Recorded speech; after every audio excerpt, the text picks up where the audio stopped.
जय हिंद दोस्तों। आज इस वीडियो में हम देखेंगे ग्राम समाज एवं विकास की क्लास नंबर 17 है और कृषि से रिलेटेड कुछ फैक्चुअल चीज़ें हम पढ़ रहे थे, उसमें पार्ट 2 है। और इसके बाद आज की क्लास के बाद पंचवर्षीय योजनाओं की क्लास होगी। उसके बाद आपका ग्रामीण समाज एवं विकास खत्म हो जाएगा, केवल योजनाओं को छोड़कर। योजनाएं आप अदर चैनल पर भी पढ़ सकते हैं, क्योंकि वहाँ पर काफ़ी क्लासेस हैं। जो क्लासेस लोग नहीं पढ़ा रहे हैं, पेड कोर्स के लिए बचा के रख रहे हैं, मैं केवल उन टॉपिक्स को पहले ले रहा हूँ। मैं भी आपको योजनाएं कराऊंगा, ऐसी बात नहीं है, बट वो आपने भी योजनाएं पढ़ रहा क्यों, करंट अफेयर्स में आ जाती हैं, इसलिए। ठीक है, ज़्यादा समय न वेस्ट करते हो, सीधे हम टॉपिक पर आ जाते हो। कोई नया हो तो चैनल को सब्सक्राइब ज़रूर कर ले।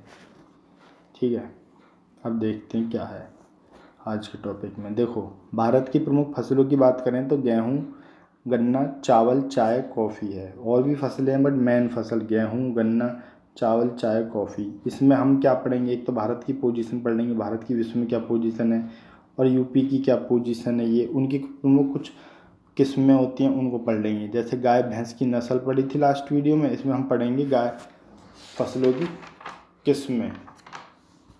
ठीक है, तो हम सबसे पहले देखते हैं इसमें गेहूँ को। तो गेहूँ के उत्पादन में आपको देखना है गेहूँ। सबसे पहले हम गेहूँ को ही देखते हैं। ये हो गया। गेहूँ के उत्पादन में इंडिया विश्व में दूसरे नंबर पर आता है। गेहूँ है, चावल है, गन्ना, तीनों में इंडिया दूसरे नंबर पर आता है। और यूपी का स्थान प्रथम है गेहूँ के उत्पादन में, दूसरे पर पंजाब, तीसरे पर हरियाणा। तो आपको इसमें क्या चीज़ याद रखनी है, मैन वो सुन लीजिए। आपको याद रखना है इसमें कि विश्व में गेहूं उत्पादन में भारत दूसरे नंबर पर, यूपी का स्थान प्रथम है, और दूसरे का भी याद करो, पंजाब है, हरियाणा है। ये दो चीज़ें आपको याद रखनी है। ये शीतोष्ण जलवायु की है। जैसे ये हम बोले शीतोष्ण जलवायु, यानी कि शीत ऋतु के आसपास ये बोई जाती होगी कुछ शीतोष्ण। ठीक है, तो इसीलिए टेम्परेचर 10 से 15 डिग्री सेंटीग्रेड से तापमान चाहिए बोने के समय। वर्षा इसको ज़्यादा नहीं चाहिए, क्योंकि जो शीतोष्ण, जो उष्ण वाली होगी, उष्ण कटिबंधीय यानी कि गर्मी वाली होगी, वहाँ पर टेम्परेचर ज़्यादा चाहिए। गर्मियों में बरसात ज़्यादा होती है, आप ऐसे कर सकते हो। ठंड में कम वर्षा होती है, इसलिए कर लो। क्योंकि शीतोष्ण है, शीतोष्ण जलवायु की फसल है गेहूँ, और इस वजह से इसका टेम्परेचर 10 से 15 चाहिए। 10 से 15 चाहिए, इससे वर्षा होगी कम। वर्षा का मतलब इससे वर्षा भी कम चाहिए, 50 से 75 सेंटीमीटर तक। ये आपको याद रखनी है।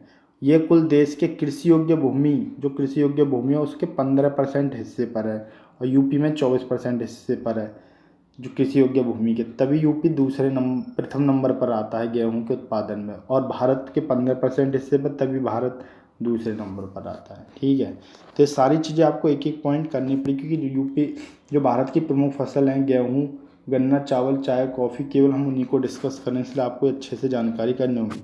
कभी कभी क्वेश्चन क्या है, इसकी किस्मों से आ जाता है, ये आपको ध्यान रखना पड़ेगा, वो पूछ लेता है। तो उनको देखते हैं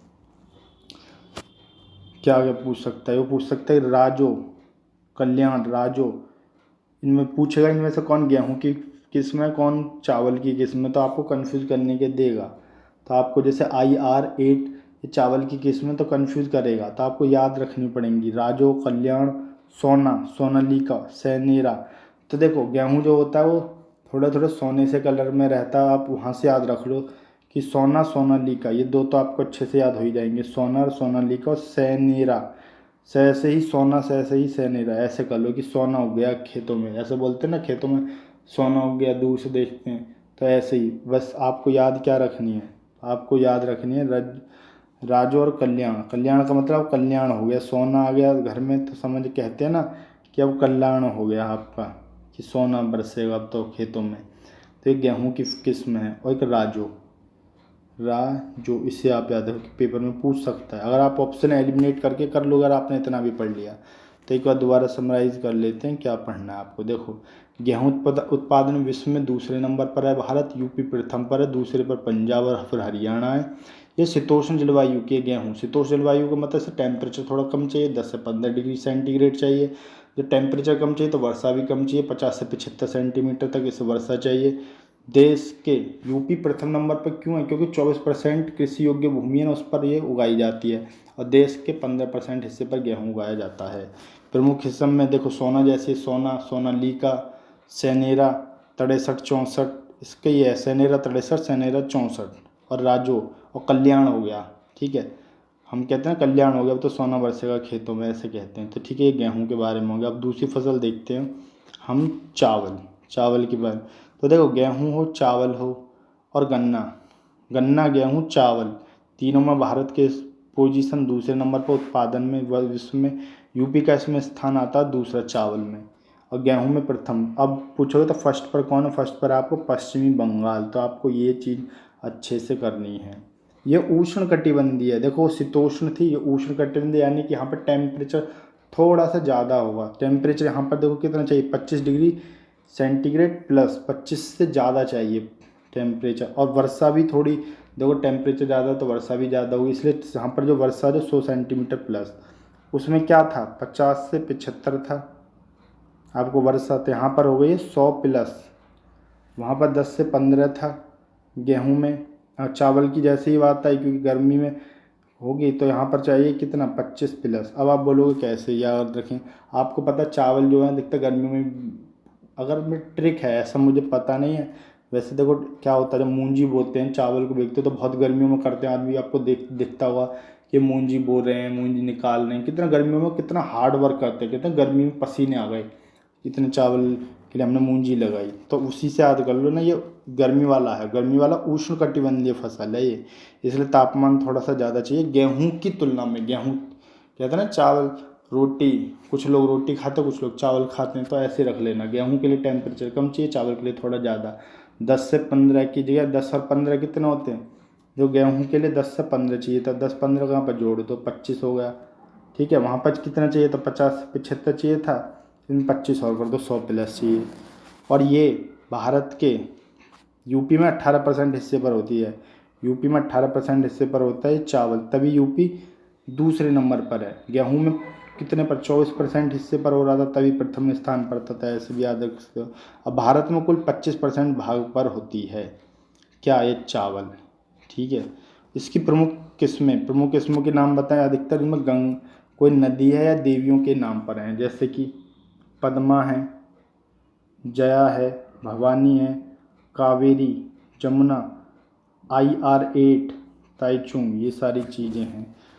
तो ये चावल की किस्में आपको नाम से ही समझ में आ जा रहा होगा, जैसे भवानी हुआ, जया हुआ, कावेरी, जमुना, पद्मा।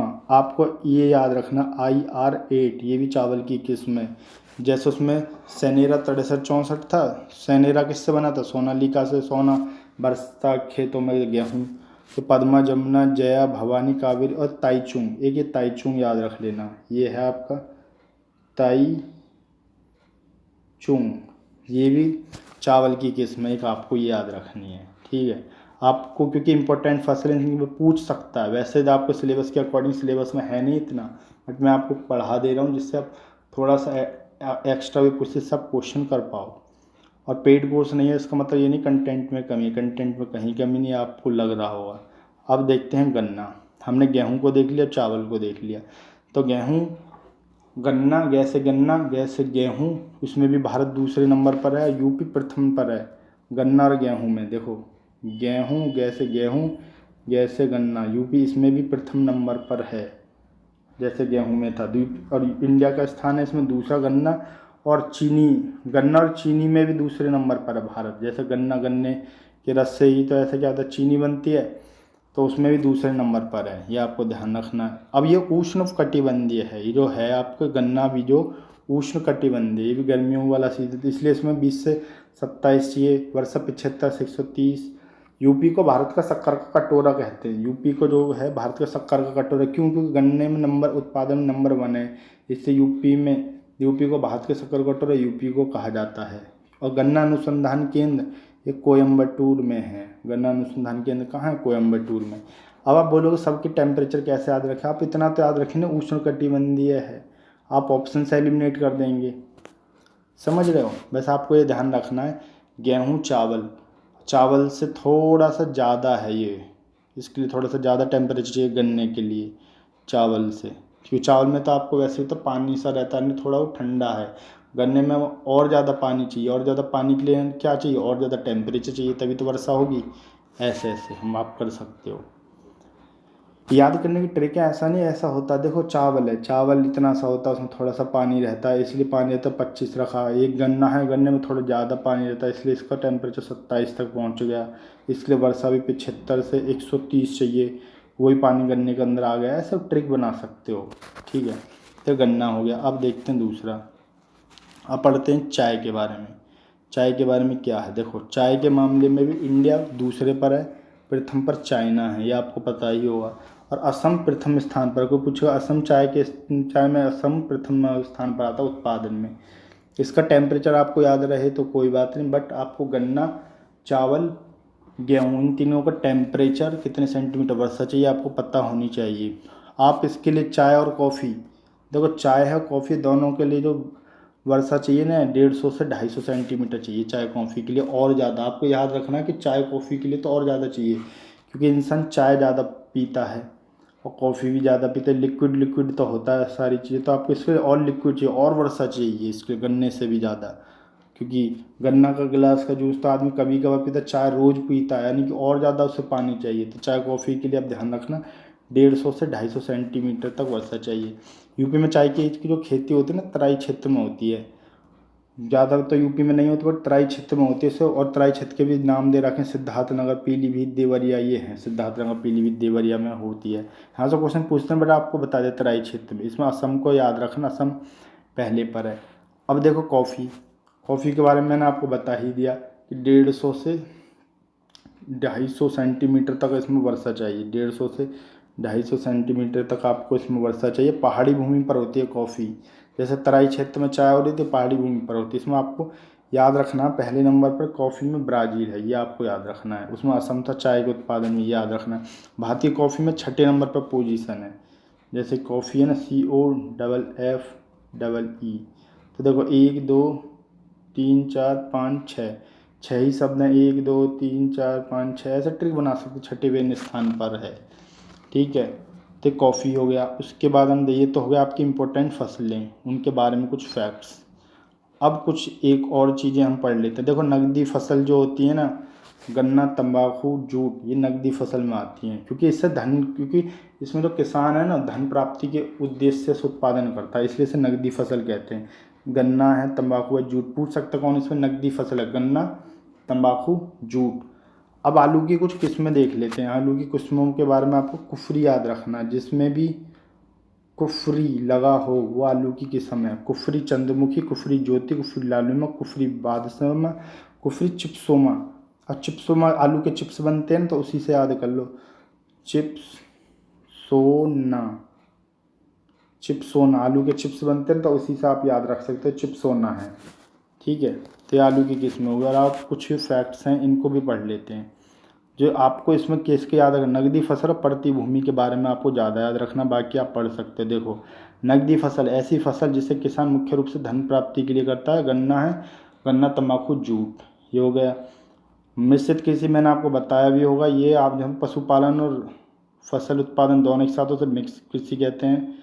पड़ती भूमि जहाँ 5 साल तो कोई फसल ही नहीं हुआ है उसको पड़ती भूमि कहते हैं। बंजर भूमि जो कृषि अयोग्य भूमि होती है उसको अपने कृषि भूमि बंजर पड़, यानी कि उस पर कोई फसल नहीं उगाई जा सकती। ये सारी चीज़ें थी। तो इस प्रकार ये टॉपिक हो जाता है ख़त्म। अगर आपको मेरा प्रयास अच्छा लगा हो तो चैनल को सब्सक्राइब जरूर करना, हो सके तो इसको शेयर करो, जिससे मुझे भी मोटिवेशन मिले, मैं और चीज़ आपको कराने की कोशिश करूँ। और हाँ, आप इतनी वीडियो देख ले तो थोड़ी सी बात डिस्कशन और कर लेते हैं। देखो अब ग्रामीण परिवेश में जो था UPG के और ग्रामीण परिवेश, ये दोनों मिलाकर आपको 35 नंबर तक देने वाले हैं। UPG के क्वेश्चन कुछ ग्रामीण परिवेश में आएंगे और UPG के GS में भी पूछा जाएगा, लगभग 30 से 35 की है। मैंने आपको जैसे ग्रामीण परिवेश के, इसके बाद पंचवर्षीय योजनाएं होंगी। पंचवर्षीय योजना के बाद ग्रामीण परिवेश खत्म है, क्योंकि उसका योजनाएं हैं। योजनाएं आपने पढ़ भी रखी होंगी अदर चैनल पर, क्योंकि सब पढ़ा रहे हैं। पर जो चीज़ नहीं पढ़ा रहे, जिस चीज़ के लिए पेड कोर्स के लिए उन्होंने बचा रखी है, वो चीज़ मैंने आपको करा दी है, तो उससे टेंशन वाली बात नहीं। और आपने पहले लेखपाल की फर्स्ट वीडियो देख लेनी, इसमें सिलेबस को डिस्कस किया गया है, तब आपके समझ में आ जाए कौन सी चीज़ हमें पढ़नी है, कौन सी चीज़ नहीं पढ़नी है। प्लीज़ उस स्ट्रेटजी को ज़रूर देख लेना। फिलहाल आज के लिए इतना ही, फिर मिलते किसी और वीडियो में। जय हिंद, जय भारत।